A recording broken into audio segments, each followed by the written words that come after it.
8 గంటల వరకు నొప్పుల నుండి ఉపశమనమిచ్చే కొత్త మై డాక్టర్ ప్యాచ్ ఇప్పుడు మై డాక్టర్ స్ప్రేతో ఉచితం. నిన్న జరిగినటువంటి ఆంధ్రప్రదేశ్ కౌంటింగ్లో పూర్తిగా కూడా విజయ దుందుబ మోగించిందని చెప్పొచ్చు కూటమి పార్టీకి సంబంధించి. ఇప్పుడు దాదాపు 164 సీట్లు అంటే క్లీన్ స్వైప్గానే కూడా చెప్పాలి. ఏదైతే ప్రజల నాడి తెలుసుకోలేకపోతున్నామో అని అన్ని సర్వే రిపోర్టులు చెప్పినప్పటికీ ఆర్టీవీ ఖచ్చితమైనటువంటి సర్వే రిపోర్ట్ ఇచ్చింది. అదేవిధంగా పోస్ట్ పోల్ సర్వే కూడా చెప్పింది కూటమి అధికారంలోకి రావడం ఖాయమంటూ. అదే ఇవాళ జరిగింది. ప్రస్తుతం ఏదైతే దక్షిణ కాశీగా విరాజిల్లుతున్నటువంటి శ్రీకాళహస్తికి సంబంధించి కూటమి అభ్యర్థిగా గెలుపొందినటువంటి బొజ్జల సుధీర్ రెడ్డి మనతో పాటు ఉన్నారు. ఆయన కూడా అఖండ మెజారిటీతో 43,304 ఓట్ల మెజారిటీతో గెలుపొందినటువంటి పరిస్థితి. మనతో పాటు బొజ్జల సుధీర్ రెడ్డి గెలుపొందినటువంటి అభ్యర్థి ఎమ్మెల్యేగా ఉన్నారు. సార్ నమస్తే. సార్ గెలుపొందిన ఎమ్మెల్యే అభ్యర్థి అనాలా లేకపోతే కాబోయే ఫారెస్ట్ మినిస్టర్ అనాలా? మినిస్టర్ అవన్నీ తెలియదు కానీ మొత్తానికి ఏదో ఒక పెద్ద రెస్పాన్సిబిలిటీ. ఎందుకంటే ఇంత మంచి ఘన విజయం ఇచ్చిన మా శ్రీకాళహస్తి ప్రజలందరూ కూడా నేను నమస్కారం తెలియజేసుకుంటున్నాను. అట్లనే నా మీద నమ్మకం ఉండి, ఎందుకంటే మా ఫాదరు టీడీపీలో పుట్టారు, టీడీలో చనిపోయారు. అలానే ఒక లాయలిస్ట్ లాగా చంద్రబాబు నాయుడు గారికి ఎల్లవేళ ఆయన ఉన్నారు. మేము కూడా యాజ్ ఇట్ ఈస్ లోకేష్ గారికి నెక్స్ట్ సీఎం అయ్యే వరకు మేము అట్టే ఉంటాం, ఆయనతోనే ఉంటాం, ఆయనతోనే మరి ప్రయాణం చేస్తాం. మీ కుటుంబంతో నారా కుటుంబంకు ఉండేటువంటి అనుబంధము అందరికీ తెలిసినటువంటి విషయమే. సో మీ విజయం కోసం నారా లోకేష్ ఎంతో తహతహలాడినాడు, మీకు వెనుకుండి ఒక బ్యాక్ బోన్గా సపోర్ట్ చేస్తూ వచ్చినటువంటి పరిస్థితి. సో శ్రీకాళహస్తిలో ప్రజానీకం ఎలా ఆశీర్వదించారు? ఇంత అఖండ మెజారిటీ అసలు ఊహించారా? 43,304 ఓట్ల మెజారిటీ, తిరుపతి జిల్లాలో హైయెస్ట్ మెజారిటీ అండి. ఊహించానండి, నేనైతే డెఫినెట్గా వస్తున్నాను. ఎందుకంటే మా ఫాదర్ చేసిన మంచి పనులు, డెవలప్మెంట్స్, అట్లనే చంద్రబాబు నాయుడు గారు పూర్వం ఇచ్చిన డెవలప్మెంట్స్ ఏమైతే ఉన్నాయో, అట్లనే ఫ్యాక్టరీస్, అలాగనే ఏమైతే ఎంప్లాయ్మెంట్ క్రియేట్ చేస్తున్నారో అవన్నీ కూడా బ్రహ్మాండంగా మరి పబ్లిక్లోకి ఆ రోజు నాడు నేడు అనే కంపారిజన్ కూడా ఎప్పుడు మేము చెప్తాను వచ్చాను ఎలక్షన్స్లో, దాని బిఫోర్ కూడా పాదయాత్రలో ప్రతి ఇంటికి తిరిగినప్పుడు కూడా వాళ్ళు ఎంత భయపడిపోయినారంటే రూమ్లో తీసుకుపోయి పక్కన లోపల తీసుకుపోయి నాయనా నువ్వు ఎవరు చెప్పమాక నేను మీకే ఓటేస్తానని ఛాన్సులు చెప్పారు, మీకు ఆర్టీ కూడా చెప్పారు బిఫోర్ ఎలక్షన్స్ కూడా. అదే రకంగా ఇంత భయంతో ఉన్న వాళ్ళు ఏం ఓటేస్తారు అట్టి చేస్తారన్నా కానీ వై నాట్ 7 వై నాట్ 9 అని పోయింది Jagan, not 175, why not 7 why not 9 అనే వరకు ఆయన మిగిలిపోయే పరిస్థితి. నిజంగానే ఈ జగన్మోహన్ రెడ్డి చేసే అరాచకాలు మేము చెప్తున్నా కూడా పబ్లిక్ అర్థం చేసుకోవట్లేదేమో, వాళ్ళకి అర్థం కావట్లేదేమో. ఫ్రీ బీజ్ ఇస్తున్నారు కదా, వాళ్ళకి అది సరిపోద్దా?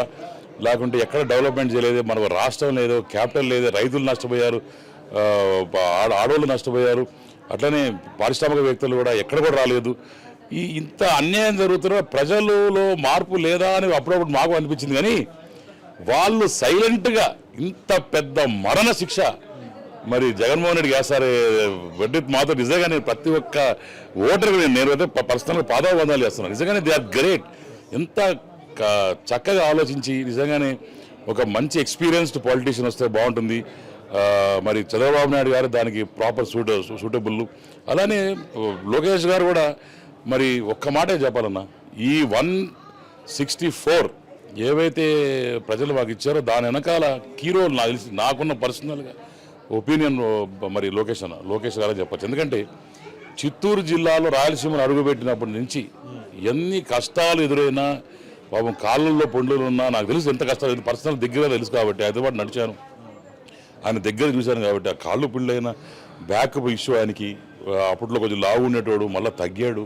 ఇంత చేసి ఆయన ఎక్కడ కూడా తగ్గకుండా నిజంగానే ఆ ఇబ్బందులు నేను చూశాను, దగ్గర చూశాను.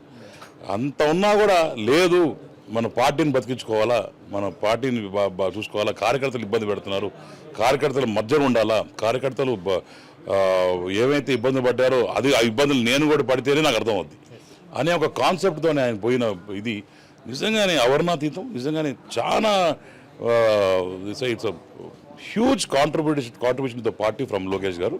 అట్నే సారు మీద ఇంత అన్యాయమైన కేసులు పెట్టి, ఇంకా పెద్ద ఆయన్నే జైల్లో పెట్టి, పవన్ కళ్యాణ్ గారిని దూషించి వాళ్ళ పర్సనల్ లైఫ్ గురించి మాట్లాడి, మోడీని కూడా లెక్క చేయకుండా, మోడీ గారిని లెక్క చేయకుండా, ఇంక చెప్పాలంటే ఎంత దూషించారంటే అండి, ఈ 5 సంవత్సరాలు అలసిపోయినామండి. నా మీద 18 కేసులు పెట్టినారు. 18 కేసుల్లో 2 కేసులకి మాకు ఊరట వచ్చింది, 16 కేసులు ఇంకా ఉన్నాయి. ఇవన్నీ కూడా పడి లేచి పోలీసు వాళ్ళతో కొట్టాడు, ఎంఆర్ఓలతో కొట్టాడు, ఆఖరి బీహార్ వాళ్ళతో కొట్టాడు. ప్రజల కోసం ఎంత కొట్లాడినా సరే అలసట తప్ప ఎటువంటి మార్పు అయితే కనిపించలే. కానీ నేను ఒక డిఫరెంట్ వే ఆఫ్ పాలన అని కూడా ఆలోచించాను. దానిలో భాగంగా ఈరోజు నిన్న గెలిచాము, నిన్న అయిపోయింది. ఈరోజు మార్నింగ్ టెంపుల్ మీటింగ్ పెట్టాను, అందరితో కూర్చున్నాను, ఎక్కడ ఏం జరుగుతుందో అని మార్చాను. ఎవరైతే కరప్షన్ కింగ్స్ అని ఇద్దరు ముగ్గురు ఉన్నారో ఆల్రెడీ ఇద్దరిని పక్కన మార్చి పెట్టాం. ప్రక్షాళన స్టార్ట్ చేశారా? ప్రక్షాళన అనేది ఇమీడియట్గా ఉండాలి సార్, లేకుంటే మెల్లగా చేద్దాము, హనీమూన్ పీరియడ్ ఇంకా ఉంది, మెల్లగా ఒక 2-3 నెలల తర్వాత టేకప్ చేద్దామంటే కాదు. ఇన్ని రోజులు ఎవరైతే ఇబ్బంది పెట్టారో వాళ్ళకి శిక్ష తప్పదు. నా వరకైతే కాళాశ్రీలో అయితే శిక్ష తప్పదు, వేరే చోట్ల దేవుడికి. కానీ నేనైతే ఈరోజు మార్నింగ్ లేచి స్వామివారి దగ్గరికి వెళ్ళి దర్శనం చేసుకొని ప్రజల్ని కలిసిన తర్వాత ఫస్ట్ శ్రీకాళహస్తి బోర్డు మీటింగ్ పెట్టా, అందరిని కాల్ఫర్ చేశా, కూర్చున్నా, మాట్లాడా. ఆల్రెడీ 2-3 ట్రాన్స్ఫర్ చేశా. వాళ్ళు ఎంత హైలీ కరప్టెడ్ ఏందో అయితే నాకు నిజంగానే తవ్వే కొద్దీ వస్తే ఎంత తవ్వాలో. ఈరోజు కూర్చున్నా ఒక 1.5 hours కూర్చున్నాం. పొద్దున్నే కూర్చున్న వెంటనే అసలుకైతే సిస్టమ్ అయితే అర్థమైంది. ఎందుకంటే మేము కూడా హాఫ్ నాలెడ్జ్ ఎప్పుడు పనిచేయకూడదు. ఫాదర్ ఉన్నప్పుడు కూడా చూస్తున్నాము ఏ రకంగా పనిచేయాలి, ఏ రకంగా ముందుకు పోవాలని ఒక క్లారిటీ ఉన్నా ఎప్పుడు కానీ half knowledge is more dangerous than no knowledge. కాబట్టి మొత్తం తెలుసుకొని ఇన్డెప్త్గా ఆలోచన చేసి దాని గురించి ఒక మంచి ప్రక్షాళన చేసి ఒక సిస్టమాటిక్ వేలో ఐ వాంట్ టు మొత్తం ఈ పోలీస్ సిస్టమ్ కావచ్చు, రెవెన్యూ సిస్టమ్ కావచ్చు, ఇటు మున్సిపల్ సిస్టమ్ కావచ్చు, అండ్ ఆల్సో టెంపుల్ సిస్టమ్ కావచ్చు, ఇవన్నీ కూడా ఒక 1 monthలో ఒక ట్రాక్లో పెట్టాలనేది నా ఏం. 1 monthలో. ఎందుకంటే ఏదో చూద్దాంలే 6 నెలలు, 8 నెలలు, సంవత్సరం, 5 సంవత్సరం అటే అయిపోతాయి. No, we have to take it up immediately. ఎందుకు మనకి ఇంత పెద్ద మ్యాండేట్ ఇచ్చి ఇన్ని వేల ఓట్లతో గెలిపించేటప్పుడు నమ్మకం.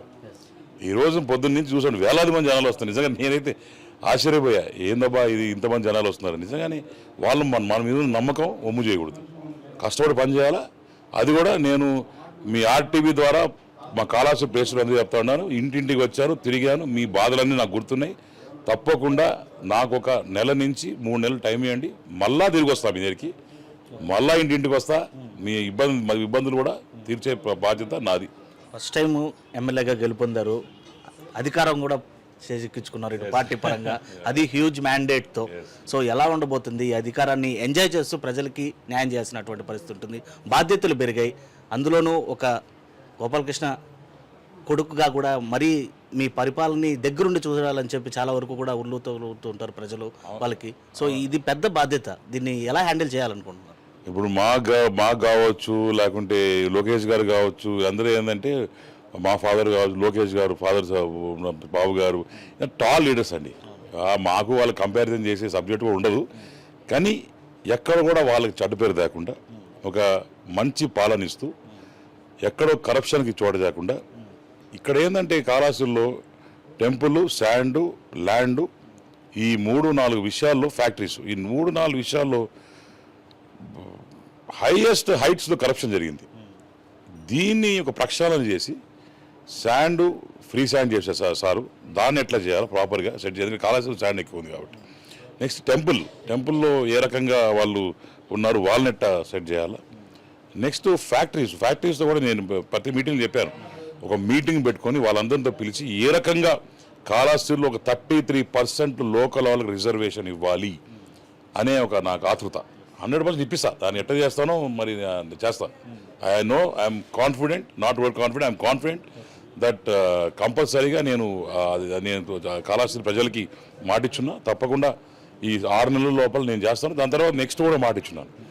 ఒక ఏమైతే ఫ్యాక్టరీస్లో ఉన్నాయో వాళ్ళందరితో మీటింగ్ పెట్టుకొని వాళ్ళందరిని కాల్ఫర్ చేసుకొని ఒక స్కిల్ డెవలప్మెంట్ కేంద్రం కూడా మీకు చెప్పున్నాను ఇంతవరకు మీటింగ్లో. స్కిల్ డెవలప్మెంట్ కేంద్రం 2 పెట్టాలా. ఎవరైతే జాబ్స్ కోసం పోతారో వాళ్ళ కోసం ఇబ్బందులు ఉంటే తిరిగి మళ్ళీ కూడా వాళ్ళని రీఫర్బిష్ చేసేటట్టు మళ్ళీ కూర్చొని వాళ్ళు రెడీ చేసుకొని మళ్ళీ తిరిగి జాబ్స్ ఇప్పించే ప్రోగ్రామ్ 100% చేస్తాం. ఎక్కడో కూడా మరి కాళాశ్రీలో ఉన్న వనరులంతా కూడా కాళాశ్రీలకే పెట్టాలా. ఎందుకంటే మా నాయన మా చిన్నాన్న లేడు, చనిపోయినారు. నాకు ఈరోజు నా ప్రజలే నాకు బంధువులు, ఆప్తమిత్రులు. వాళ్ళకి నేను ఏ రకంగా చేయబోతున్నాను, they will be very happy. ఉదయం నుండి ఆర్టీవీలో ఒక స్టోరీ రన్ చేస్తున్నామండి. అంటే ఎలాగో అధికార పార్టీగా హ్యూజ్ మ్యాండేట్తో గెలుపొందింది కూటమి. సో మంత్రులు ఎవరు అనేటువంటి ఒక ప్రశ్న వేసుకున్నప్పుడు తిరుపతి జిల్లా నుంచి మీరే అని చెప్పే వినికిడి చాలా బాగా వినిపిస్తుంది. ఇన్కేస్ ఇప్పుడు మీరు వచ్చినటువంటి మిమ్మల్ని రిసీవ్ చేసుకోవడానికి వచ్చినటువంటి ప్రజానికి కూడా మినిస్టర్ అంటున్నటువంటి పరిస్థితి, మరోవైపు మీ ఫాదర్ కూడా మినిస్టర్గా ఉన్నటువంటి, సో ఎలా ఉండబోతుంది మినిస్ట్రీకి సంబంధించి మీకు ప్రత్యేకమైనటువంటి హామీ ఉందా? అన్న నా దృష్టిలో నేను మినిస్టర్ కాదన్న, నేను సీఎంని. ఎందుకు మాట్లాడుతున్నారంటే లొకేషన్ ఉన్నారు, ఏం పని కావాలి చేసి పెడతారు, ఏం డెవలప్మెంట్ కావాలి చేసి పెడతారు. మినిస్టర్ డెవలప్మెంట్ జరుగుతాయి కాదు కదా. నాకు ఆయన ఆశీర్వదించి మినిస్ట్రీ ఇస్తే హ్యాపీ, కష్టపడి పనిచేస్తా, ఇంకా రెట్టింపు దీంతో పనిచేస్తాం, ఇకమైనా వెరీ హ్యాపీ. ఎందుకంటే ఇప్పుడు అదవుతేనా మనకేం ఉండేది, ఇప్పుడే గెలిచాం కానీ ఒకటి మాత్రం నేను మీ టీవీ దగ్గర చెప్పదలుచుకున్నాను, ఎవరైతే కష్టపడ్డారో, ఎవరైతే కేసులు పెట్టించుకున్నారో, ఎవరైతే కాన్స్టిట్యూన్సీలో ఉండి మంచి మెజారిటీ తెచ్చుకున్నారో, ఎవరైతే పబ్లిక్కి దగ్గరగా ఉండి ఎక్కువ ఆదరణ పొందారు, వాళ్ళు చూసి మినిస్ట్రీ ఇస్తే మేలు. అలాగే మీకు ఇవ్వాలంటారు కదా. అంటే నాకనే కాదండి, ఎవరికన్నా సరే, లెట్ ఇట్ బి ఎనీబడి. నాలాంటి వాళ్ళు కుప్పలు తిప్పలు 100 మంది ఉన్నారు, పార్టీ కోసం కష్టపడ్డారు, లోకేష్ కోసం కష్టపడ్డారు, సార్ కోసం కష్టపడ్డారు, కుప్పలు తిప్పలుగా ఉన్నారు. నేను ఒక్కనే కాదు, జిల్లాలో ఎంతోమంది ఉన్నారు, కష్టపడ్డట్టు ఉన్నారు, చేసిన వాళ్ళు ఉన్నారు. కానీ ఇక్కడ ఇదొక్కటి మాత్రం నా రిక్వెస్ట్ మా టీవీ, దట్ పార్టీ కోసం ఉండేటోళ్ళు నిన్న మొన్న పార్టీలకు వచ్చిన వాళ్ళకి మాత్రం ఇస్తే మాత్రం అది కొంచెం బాధాకర విషయం, మేమైతే ఒప్పుకోవాలి. మిగతాది ఏదైనా సరే మా పార్టీలో ఉండి మా పార్టీకి చేసిన వాళ్ళకి ఎవరికైనా సరే ఇస్తే మేము very very very very happy. అదే ఈ కూటమి గెలుపులో పవన్ కళ్యాణ్ పాత్ర ఏ విధంగా ఉందని మీరు అనుకుంటున్నారు? పవన్ కళ్యాణ్ పాత్రే. ఎందుకంటే పవన్ గారి పాత్ర ఈరోజు లేకపోయింటే మరి ఏ రకంగా ఉండేది కూడా నాకు తెలియదు. కానీ వారు చేసిన కష్టము, కాంప్రమైజ్, అట్లనే ముఖ్యంగా సాక్రిఫైస్ అని చెప్పాలి. 21 సీట్లు తీసుకొని 2 ఎంపీలు తీసుకొని 24 తీసుకున్న తర్వాత మళ్ళీ 2 బీజేపీకి ఇచ్చి వాళ్ళని సెటరేట్ చేసి నిజంగానే హ్యాట్స్ ఆఫ్ పవన్ అన్న. నిజంగానే big fan of yours. As a matter of fact నాకు కూడా చాలా మంది, నాకు చరణ్, బని అందరూ క్లోజ్ ఫ్రెండ్స్, ప్రభాస్ అందరూ ఫ్రెండ్స్. కానీ మీరంటే నాకు ప్రత్యేకమైన గౌరవం ఉంది, అభిమానం ఉంది. నిజంగానే రేపు పొద్దున కూడా మీలాంటి వాళ్ళతో ఇంకా పరిచయాలు కూడా పెంచుకొని మీ దగ్గర నేర్చుకొని తప్పకుండా we will try to follow your food steps and also learn lot of things from you అని చెప్పి నేను పవన్ కళ్యాణ్ గారు కూడా కంగ్రాచులేషన్స్ అన్న, నిజంగానే బ్రహ్మాండంగా చేశారు. అట్లానే బీజేపీ మిత్రులకు కూడా నేను మనస్ఫూర్తిగా థ్యాంక్స్ చెప్పదలుచుకున్నాను. కాళహస్తిలో కూడా బ్రహ్మాండంగా మరి పవన్ కళ్యాణ్ శ్రేణులు కావచ్చు, వాళ్ళందరూ కూడా బ్రహ్మాండంగా పనిచేశారు. అట్లనే బీజేపీ మిత్రులు కూడా కోన ఆనంద్ గారు కావచ్చు, వాళ్ళందరూ కూడా బ్రహ్మాండంగా పనిచేసి మాకు ఈరోజు గెలుపుకి హెల్ప్ చేసినందుకు మీ ఆర్టీవీ ద్వారా వాళ్ళకు కూడా నేను ధన్యవాదాలు తెలియజేసుకున్నాను. నిన్న మాజీ ముఖ్యమంత్రి జగన్మోహన్ రెడ్డి ఒక ప్రెస్ మీట్ పెడుతూ ఏం జరిగిందో తెలియదు, అన్నీ ఇచ్చాను, సంక్షేమం ఇచ్చాను, ఎక్కడ పొరపాటు జరిగిందో తెలియదు అని చెప్తున్నటువంటి పరిస్థితి. కొంతమంది వైసీపీ నాయకులు అయితే ఈవీఎం ట్యాంపరింగ్ అని చెప్తున్నటువంటి జోక్ ఆఫ్ ది ఇయర్ అన్న. ఏమి ఇచ్చాడో తెలియదట, తెలియకుండా ఏమి ఇచ్చినాడో అన్నీ తెలిసి ఇచ్చినాడుగా. ఇటు పక్కన చేసినాడు, అటు పక్కన దొబ్బినాడు కాబట్టి ఈరోజు ఇంతమంది కలిసి దొబ్బినారు ఆయన్ని. దాంట్లో ఏముంది? Why not 175? Where is 175? Only done to 9. Why not 9, why not 5, why not 4 అని సరిపోయింది ఆ రోజు. నిజంగానే ఇప్పుడు పిల్లి పాలు తాగుతూ ఎవరు చుట్టాలనుకుంటుందంట. ఈయన దొంగతనాలు చేస్తానే ఉన్నాడు, దొంగతనాలు దోచుకుంటానే ఉన్నాడు. కానీ ప్రజలందరూ చూస్తూ ఉన్నారు ఇటు దొంగతనం చేసేది జగన్మోహన్ రెడ్డి. అది ఎవరు చుట్టాలని దొంగతనం చేసుకుంటాడు. దొంగతనం బహిరంగంగా దొంగతనం చేస్తున్నాడు, ప్రజలందరూ తెలుసు. కాబట్టే ఈరోజు ఒక మ్యాండేట్ ఇచ్చారు. మ్యాండేట్ అనేది నిజంగానే ఒక అన్బిలీవబుల్. నాకు కూడా ఇంకా డైజెస్ట్ కాలే, అర్థం కావట్లా ఏంది ఇది. ప్రజల్ని ఇంత బాధపడ్డారా, ప్రజలు ఇంత కడుపులో ఇంత బాధ ఉందా పాపం వాళ్ళకి అని చెప్పి ఇంకా కూడా నేను ఆలోచన చేస్తున్నా.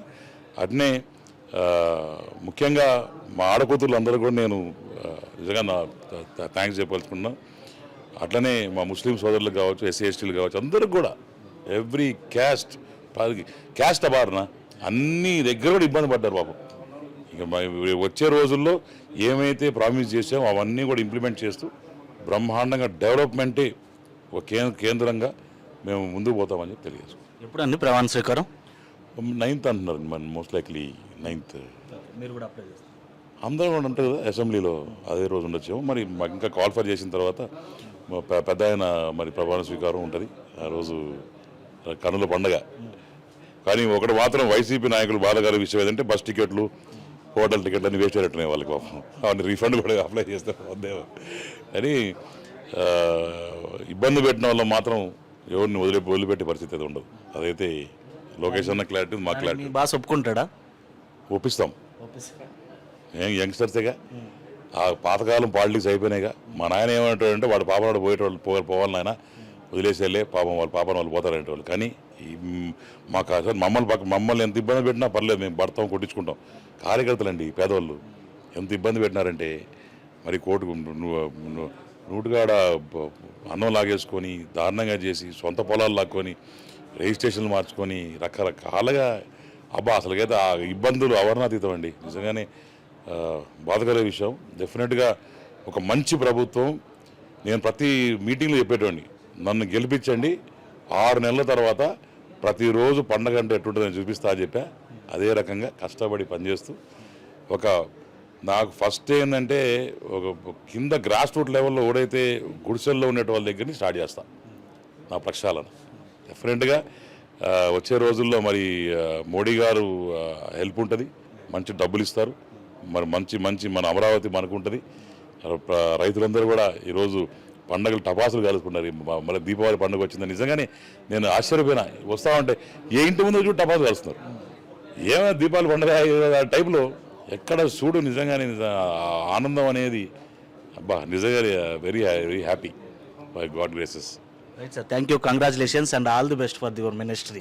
సో అది మొత్తం మీద శ్రీకాళహస్తి ప్రజానీకము, ఇటు కూటమి సంబంధించినటువంటి పార్టీలు ఘనమైనటువంటి విజయాన్ని చేకూర్చినందుకు వాళ్ళకి కృతజ్ఞతలు తెలియజేస్తున్నాయి. తనపైన ఇప్పుడు బాధ్యత పెరిగిందని, అదేవిధంగా తండ్రి గారి మాట నిలబెట్టుకునే విధంగా తన పరిపాలన కొనసాగుతుందని, ఈ విధంగా కూటమి పార్టీలో కష్టపడినటువంటి వ్యక్తులకి, ప్రజలకి సేవ చేసేటువంటి తనలాంటి వ్యక్తులకి మినిస్ట్రీ ఇస్తే మరింత సేవ చేయడానికి ఉత్సాహంగా ఉంటుందని చెప్పి కూడా బొజ్జల సుధీర్ రెడ్డి చెప్తూనే, తనని ఇబ్బంది పెట్టినటువంటి వ్యక్తులను కావచ్చు, కార్యకర్తలను ఇబ్బంది పెట్టినటువంటి వ్యక్తులు మాత్రం భవిష్యత్తులో వదిలిపెట్టే ప్రసక్తి లేదని చెప్పి కూడా ఒక స్వీట్ వార్నింగ్ ఇస్తున్నటువంటి పరిస్థితి ఉంది. వీడియో జర్నలిస్ట్ మనకంటే Lokesh reporting for RTV Srikalahasti. మరిన్ని వీడియోస్ కోసం ఛానల్ ని సబ్స్క్రైబ్ చేయండి, లేటెస్ట్ అప్డేట్స్ కోసం వాట్సాప్ ఛానల్ ని ఫాలో చేయండి, అండ్ లింక్ డిస్క్రిప్షన్ లో ఉంది.